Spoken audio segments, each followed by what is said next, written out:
Everyone, it's Coach Zion here, and in today's mini lecture, we're going to be talking about the LGBT plus community and its history. I will, from now on, be referring to the LGBT plus community as the gays. As a member of the community, I feel it is my right to do so. But without further ado, let's get into some definitions. Let's go. Cool. Getting into a couple of definitions here. Number one, sexuality. It's the way people experience and express themselves sexually. So this can be seen like in the form of the way you dress. So you can dress really provocatively or really modestly, and that's sort of a way in which you express your sexuality. But the reason why I'm defining this is because it's a short form, or often used as a short form of the next definition, which is sexual orientation. This is who you're sexually attracted to and or want to have relationships with. The reason why I say and or is because romantic attraction is something completely different. However, romantic attraction, sexual orientation, or sexual attraction are often seen as the same thing. For example, the people that you're sexually attracted to are the people you're most likely going to have relationships with. However, you can still be asexual and not be sexually attracted to anyone, however, be pan-romantic where you are romantically attracted to everyone. So, yeah, just making that differentiation there. Next definition, sex. This refers to the biological and physiological characteristics that define humans as female, male, or intersex. Basically, what science says about your body, what science says about your chromosomes, all of that stuff. Then gender. So gender includes the social, psychological, cultural, and behavioral aspects of being a man, woman, or other gender identity. Differentiation between sex and gender is that sex is biological and is assigned to you at birth. However, gender is something that you assign to yourself. It is your own identity that you make for yourself, pretty much. Then transgender is any person whose gender identity does not correspond with the sex registered for them at birth.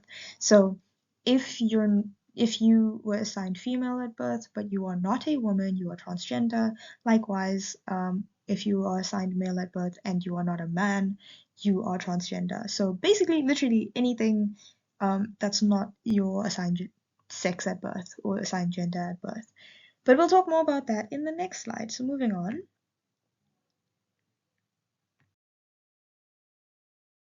Gender umbrella.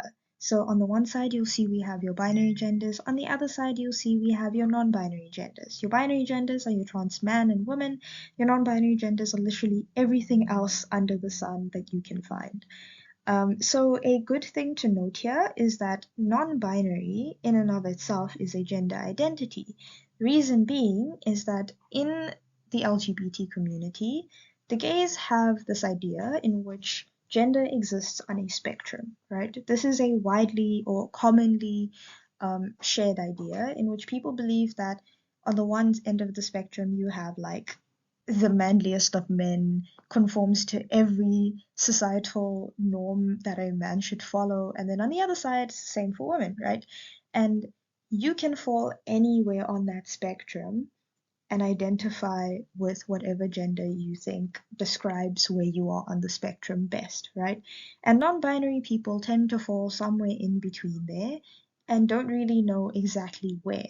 So what they say is that they are neither one nor the other, therefore they are non-binary.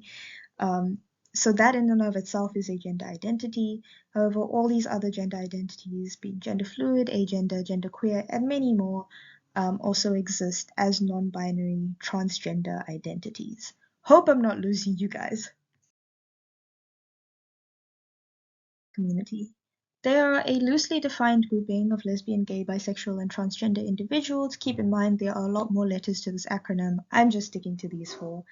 But these individuals are united by a common culture and social movements. These communities generally celebrate pride, diversity, individuality, and sexuality. We'll be getting more in depth as to how they do these things later on in the presentation. But for now, let's go on to what we're going to be talking about today. Presentation up into two parts. One going to talk about history, so we'll talk about the international history in gay rights evolution, as well as the African history and specifically the South African gay rights evolution. Then the second part is going to be about the community in and of itself. So what does the LGBT experience look like and what are the goals of the community? So let's get into it.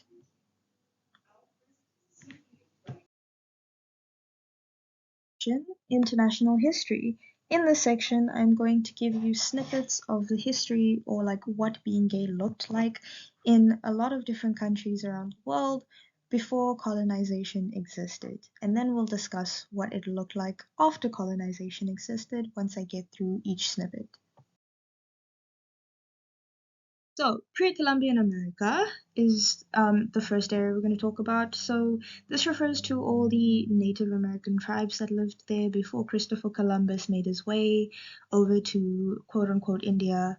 So, in these tribes, there's a significant spiritual role that people had. It was very esteemed, very highly regarded, called Two-Spirit. That's the name in English. There are many other names in these native languages that you can call it, but it's close to what we know as a middle of the gender, something along the lines of non-binary. However, don't equate two-spirit to non-binary, please.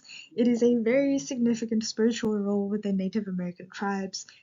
We cannot equate it to any modern equivalent as it would be disrespectful. But just note, in the picture on the left, that is an example of a two-spirit individual. They were chosen as a two-spirit individual. And yeah, their name is Oshtish, I believe. I don't know if I'm pronouncing that correctly, but you can read up on them. Next up, Middle East and North Africa. So, Egypt, I'm only going to touch on Egypt and North Africa because Egypt was very gay, like very gay. Tombs of lovers were found together. Stories about lovers in ancient art and hieroglyphics were also there. So, like, the signs are pretty undisputed. And then moving on to the Middle East is actually pretty much the first people to start using religious texts to speak against homosexuality, or like, yeah, to call homosexuality being a sin. The reason why is because they believed that homosexuality was the equivalent of extreme lust and temptation. And you wouldn't be able to be gay without experiencing extreme lust and temptation. So your countries like early Israel and Persia were the ones to speak up against homosexuality. However, the early Ottoman Empire did not believe homosexuality to be a sin. Moving into South Asia, religious texts like Hindu and Vedic texts describe saints and demigods transcending gender norms and manifesting multiple combinations of gender and sex. So this was in the religious teachings, nobody questioned it, everyone was cool with it. And then another thing to note is that there are a population of feminine people who usually born male or intersex. So transgender people that take on feminine roles called the Hijra. So they can be found in India, Pakistan, and Bangladesh in significant numbers. However, they can be found in other places. But they are a very tightly knit community. Really cool people. Like, you can look up the Hijra. Then East Asia, ancient China, also very gay. There are lots of stories documenting homosexuality.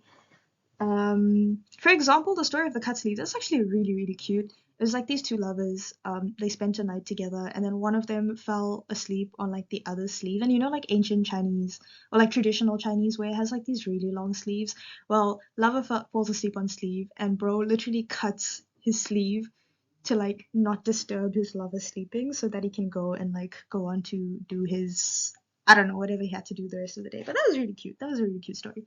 Anyways, in Japan, there was an institution that's like akin to that of pederasty in Greece, which we'll talk about just now.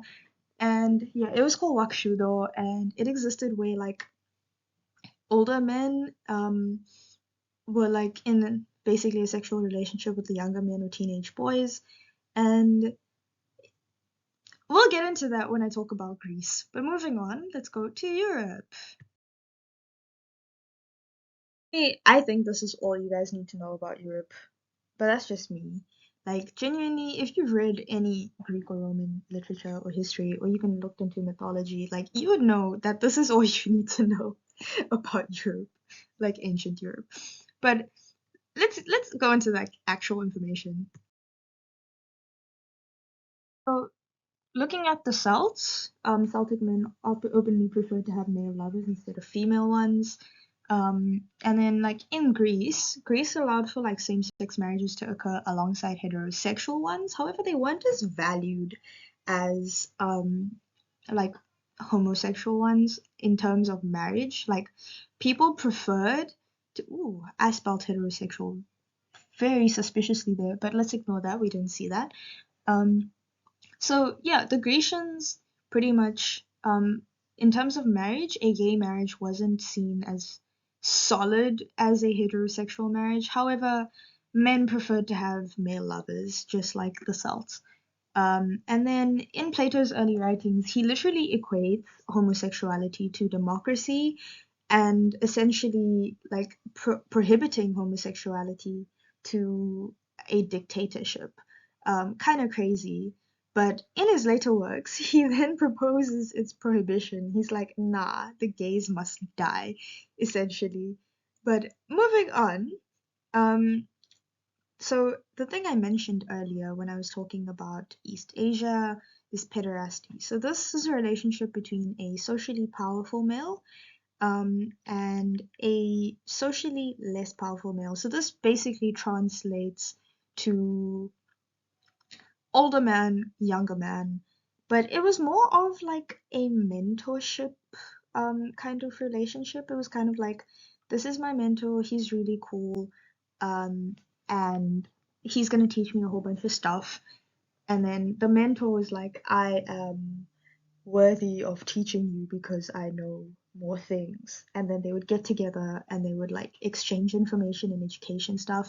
But the reason why they were together, like seen as in a relationship, was because they believed that sexual relations heightened the knowledge that you could gain. Kind of weird, but you do you guys.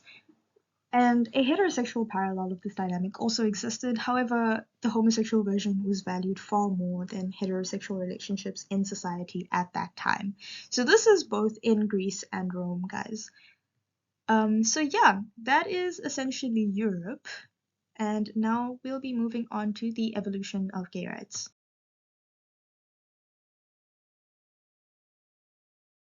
Now we're going to fast forward to the things that will probably matter most in your debates about queer people.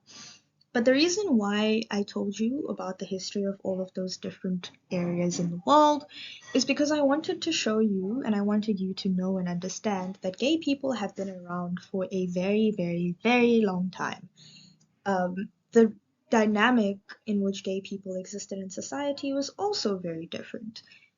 Before colonialization, or before colonization, people were openly gay and it didn't matter. It was a societal norm. It was even preferred in some societies. So just keep that in mind. Now we fast forward to a time where colonization happened. People now are using religious texts, basically mainly the Bible, to speak against homosexuality as a sin. This was literally written into law. You could be arrested for being gay if you were caught openly being gay. Reason being, it was considered sodomy. It was considered lustful. It was considered you giving into temptation. So it was very much shunned upon because of what was said in religious texts. So this is where we are in history right now. People are being arrested. Words. Being gay is literally listed or registered as a mental illness, and it is not widely accepted in society. It is not safe to be openly gay. So now we're going to talk about a very significant event that happened that is basically the reason why Pride exists. If you don't know about queer history, this is the one thing you should remember. The Stonewall Uprising, whether or not you've heard of it, is the biggest landmark historical event within queer history. It is literally where it all started in terms of the fight for where we are now. We would not be able to be here seeing Harry Styles and Jaden Smith wearing dresses and skirts on our phones if it weren't for the Stonewall Uprising. So let's get into what it is. Basic facts. Started 28 June 1969, happened at the Stonewall in Lower Manhattan, New York City, within America. and it lasted 6 days. So that's almost a week. Keep in mind, these are riots. These are like people fighting the police. Actually, I'm getting ahead of myself. Status quo. What did the world look like at this time? At this time, it was dangerous to display absolutely any signs of queerness in public. So no crop tops, no dresses for anyone assigned male at birth, and basically no cross-dressing, pretty much. The police literally monitored queer safe spaces. So any exclusively queer spaces like your bars, your clubs, were literally harassed. Like anyone who was standing outside of those establishments would be harassed by the police, like hit, beaten, arrested, assaulted. Just, yeah, it wasn't a good time to be gay, literally. So if you displayed your identity, you could possibly even face legal repercussions. As I said, you could literally just be arrested for showing that you're gay. So what ended up happening, at this time the police would raid like exclusively queer spaces, so all your gay bars and your gay clubs, they'd go into them and raid them regularly. Like this was a norm. So during a routine police raid on gay bars, the police found that the bar, the Stonewall Inn, that's the name of the bar, did not have a New York State Authority liquor license. Very funny because the New York authorities refused to give liquor licenses to any gay bars at the time. So whether or not the bars would apply for them, they would not be granted these liquor licenses, which is what made them a very easy target for the police at the time.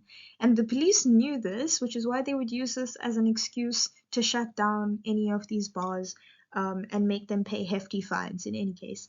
But the gays are the gays, so the show must go on. The bars continue to operate. They didn't really care. And what ended up happening is the raid at the Stonewall Inn got violent and got out of hand very quickly. So the police started assaulting customers at the bar, and the customers at the Stonewall Inn, as well as the surrounding gay bars, started to fight back as soon as the police became violent. So this wasn't just the people within the Stonewall Inn, this was people from surrounding bars as well coming to join. So it was a lot of people, right? Two iconic figures to note here. One of them is in this picture on the slide. Her name is Marsha P. Johnson, and one of the people that was also central to the Stonewall Uprising is Sylvia Rivera. These are both transgender women of color who were central to the Stonewall riots that were happening in those 6 days. So they were there fighting the police, as they threw tear gas, as they assaulted people in the crowd. They were there to help everyone that was around them fight back for their identity.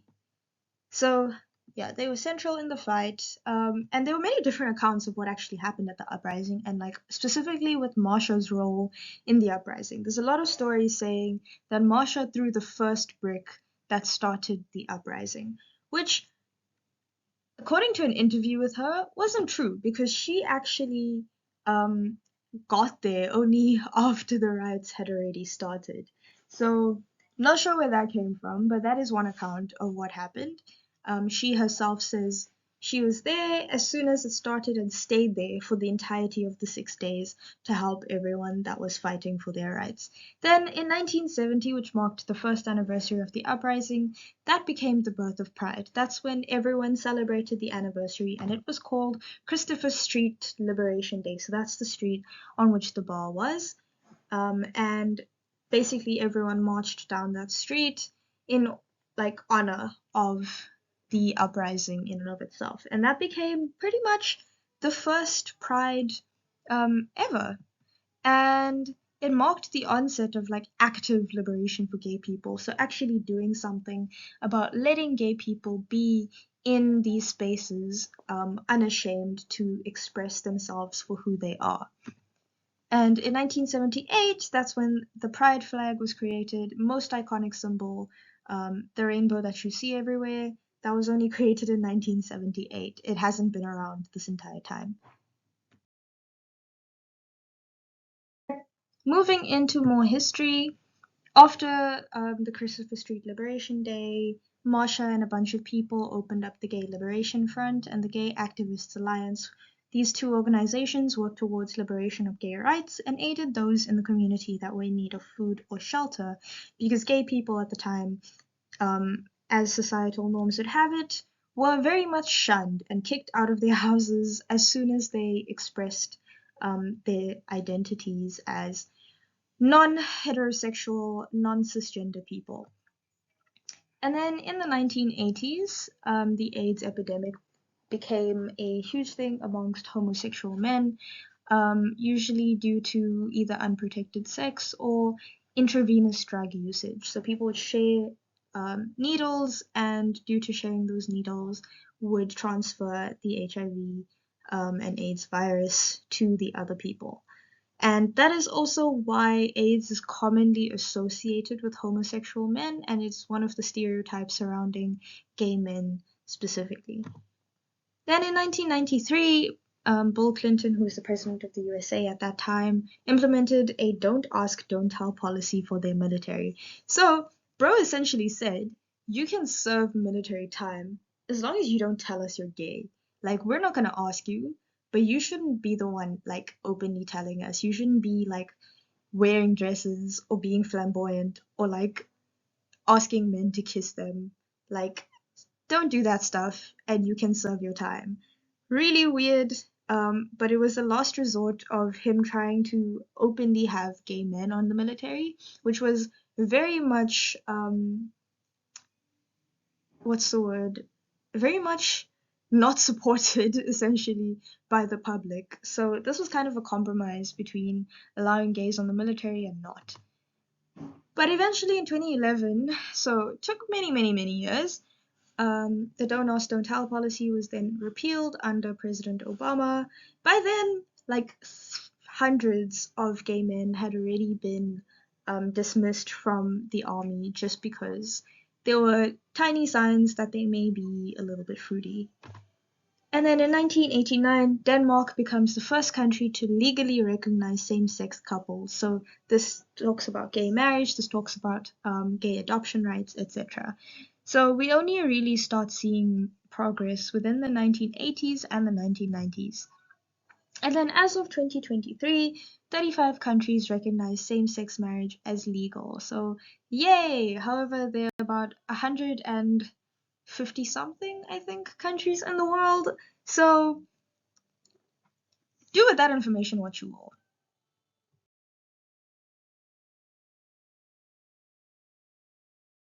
Now we're going to talk about the history that matters to us, and this is African history.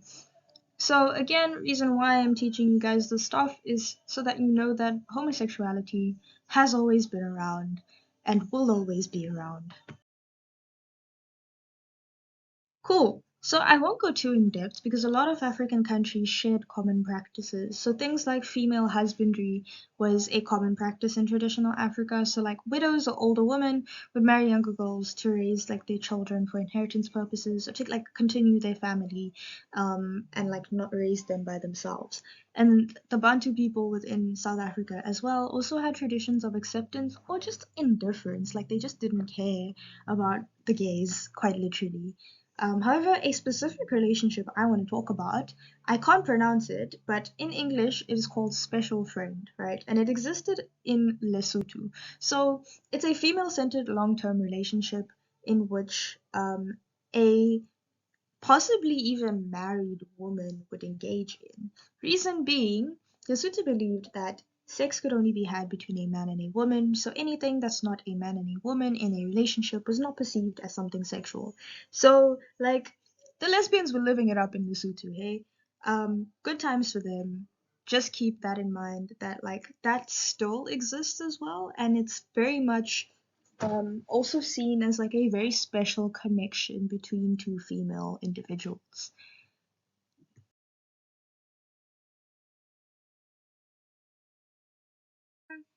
Fast forward to modern South Africa. This is the stuff that matters. This is the stuff that you're probably going to mention in your debate. Let's get into the timeline of gay rights in South Africa. Guys, SA is no better than the rest of the world when it comes to the atrocities committed towards gay people. Best example, the Aversion Project. That's where I'm starting with this timeline. 1971 to 1989, the Aversion Project existed. It was something that was facilitated by the South African Defence Force for anybody that was a conscript or was basically serving under the South African Defence Force. So essentially what this was the SADF going, hey guys, we love that you're fighting for us, but we don't like gay people because we think that gay people are subversive and won't fight as hard for us and will give up when they're fighting for us. So what we're going to do is we're going to find all of you gays, we're going to pull you into a facility and medically torture you until you can no longer have any gay thoughts. We don't want you to feel gay, we don't want you to think gay, we don't want you to be gay. So after that, we think you will then fight as hard as we want you to and be a real man, you know? So essentially trying to turn all this like conscripts into alpha males. Really messed up project. It was literally like think medical torture, like scalpels and stuff. I don't want to be graphic, but horrible, horrible time for the gays in the South African Defence Force. Then 1982, Gay Association of South Africa was founded. However, this was a very racist gay association, and they were very, very, very much in support of apartheid. And so the rest of the world pretty much disowned the Gay Association of South Africa as like the main gay association within South Africa, because the rest of the world was obviously against apartheid.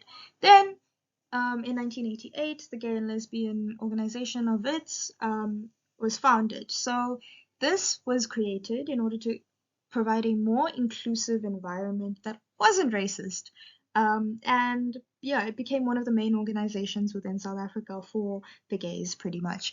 1990 was the first ever Pride within South Africa, and this happened in Johannesburg in October. So I can't remember the exact date, but there were 800 people that marched in Johannesburg, lots of public figures within South Africa, including Simon Goli, who gave a speech at the Pride as well. And it was a very significant day for South African gays, essentially.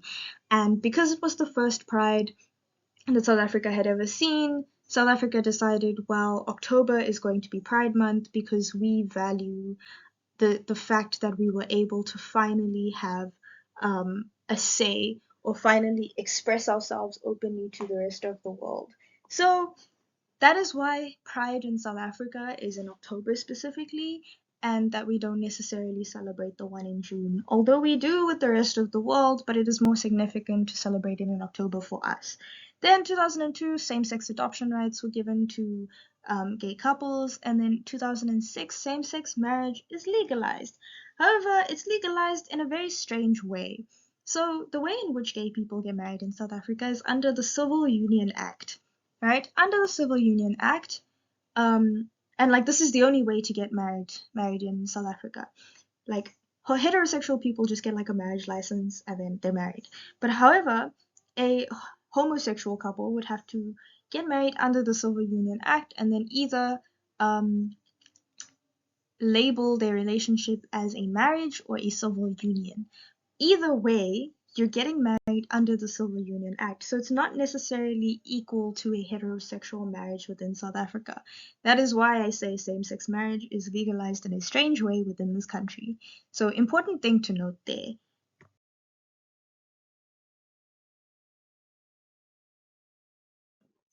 Cool. Now I'm going to talk about the LGBT experience. So essentially what it's like to be a gay person. So the first part of this is realizing your identity or sort of self-actualization as a queer person. So what we need to understand here is the process of how you come to that identity. For many people who aren't queer, it is very, very difficult for them to understand how you realize that. The first thing people ask when you come out, if they are accepting of your identity, is how did you know? Like, when did you find out? They want to know the process because they don't understand what happened or how it happened. And in a similar sense, other queer people will ask that question to kind of relate to the journey. And the way in which this journey happens is not the same for everyone. However, there is a common pattern for majority of the queer population. So the pattern starts from very, very, very young. And this happens between the ages of 6 and 9. Not for everyone, however, for the majority. Between the ages of 6 and 9, that's when like the start of the process of self-actualization begins. That's when like you'll be a 6-year-old boy whose mother buys him Spider-Man shirts and Batman shoes, but prefers to wear his 8-year-old sister's dresses and play with his 10-year-old sister's play makeup. Like, and these are the small signs of already like gender nonconformity, just not conforming to this heterosexual cisgender narrative. That's where the questioning begins. That's where the self-actualization process begins. We then go on to the preteens. So whether or not you've experienced um, the questioning or started the questioning process from the ages of 6 to 9, you will start it most likely within your preteens. That's when the question of, what am I actually starts to play up in your mind. So that's when you start to think, mm, okay, I kind of know that I'm not straight, but I don't really know what exactly I am. So what do I do? And this then bleeds into your teens, which is where either you already know what sexuality you are and you're ready to become a practicing homosexual essentially, or you start to experiment to find out who you are. And the full extent to which you can experiment and self actualize is not possible if you are not in a safe space. And this is the case for many queer people. You end up being in a space where homosexuality is shunned, and so you can't openly date the boy in your class or the girl in the other class that's giving you the eyes. Like, you can't openly show that you are gay because you will be ostracized. And a lot of people then take one of two routes. Either, number one, they don't care, they will do it anyways. They will go out, they will date people of the same sex, they will go out, try wearing binders, try stuffing a bra, try cross dressing, all of those things, just to see how it feels and see whether this fits with who they are. Or they will not bother, or rather feel like they can't, feel so limited in who they are that they can't fully self actualize. This can either happen because the space they're in is so unsafe that they know no matter what they do, any little thing they do will be seen as gay, which is then seen as bad by everyone else. So, what happens there is that they start to basically hate themselves. Like, mental illness issues within the gay community, very high, guys, very high. So, essentially, you either go down one of those two paths when the space you're in isn't safe enough for you to fully self actualize. And this is the process that a lot of gay people have gone through up until adulthood, where they can finally escape their households for those who are privileged and can actually go out and fully express themselves as the person that they are.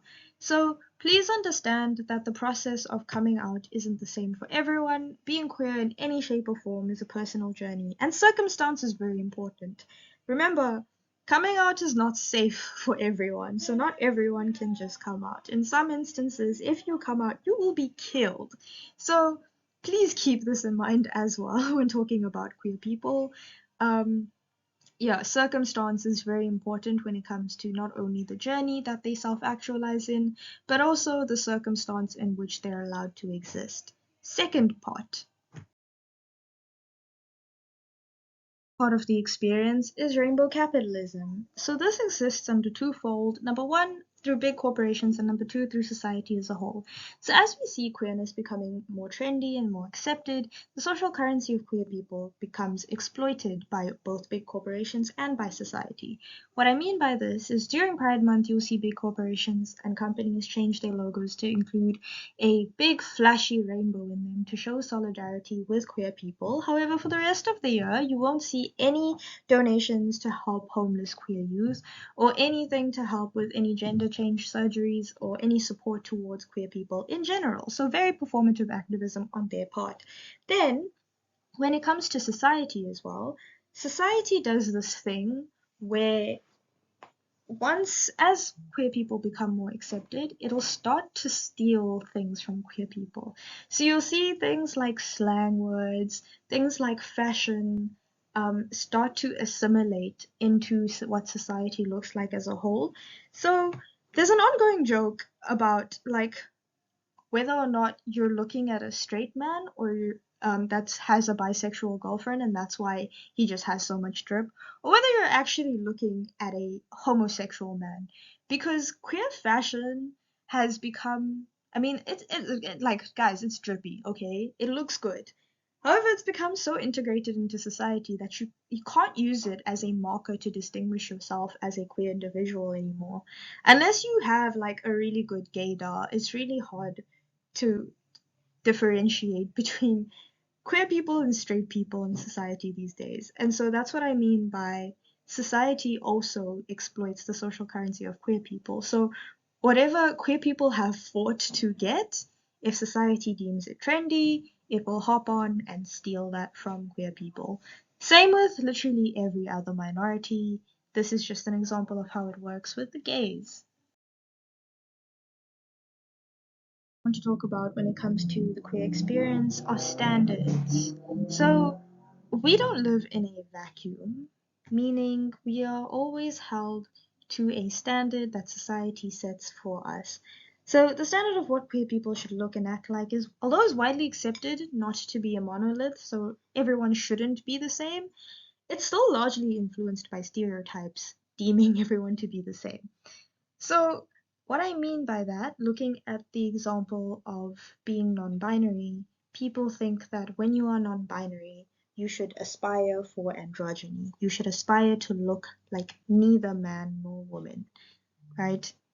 That is a standard imposed upon non binary people within society and even by other queer people. Another stereotype or standard that queer people need to be held by is for gay men. Gay men are seen as flamboyant, and when they are not seen as flamboyant, can't be deemed gay according to society standards, right? And these things are largely influenced by systemic issues. So, for example, um, non binariness equating to androgyny means that and like non-binary people need to be held to white beauty standards because that's what androgyny is influenced by. An androgynous person has a flat chest and barely any curves, is also very, very much skinny. That is what an androgynous person looks like. You can't tell whether they're man or woman just by looking at them, right? And essentially looking prepubescent. It's kind of weird. But anyways, most people of color genetically cannot fit that standard. They will always have curves, they will always have a big chest, they will always have basically characteristics that don't fit what society deems androgyny. So that excludes a lot of people of color, and so a lot of people of color can't then be seen as non binary. Um, And by the way, non-binary people can look, however, just letting you guys know, they don't have to be androgynous if this is what you were thinking. Whether they look like what you think is a man or whether they look like what you think is a woman really isn't your business. But moving on to my other example, so the standards for like gay men being flamboyant is low-key influenced by misogyny. So, thinking about it, men in general want to distance themselves from anything that they deem emasculating, which means that they paint whatever they deem to be emasculating to be something feminine, right? Which means that they paint gayness in this instance to be something feminine because they don't want to associate it with it because of the um, societal hate surrounding it, right? And so that is why majority of, and although this is a characteristic of some gay men, it is not a characteristic of a large majority of gay men, believe it or not. And so having this as a stereotype is very harmful because it doesn't inform the public of what diversity within the LGBT community looks like. Then what we need to realize is that intersectionality will always exist in any space. So even when we talk about queerness, we need to understand that things like misogyny, things like racism will exist within these structures as well. Queerness does not exist in a bubble, it is intersectional. Please remember that.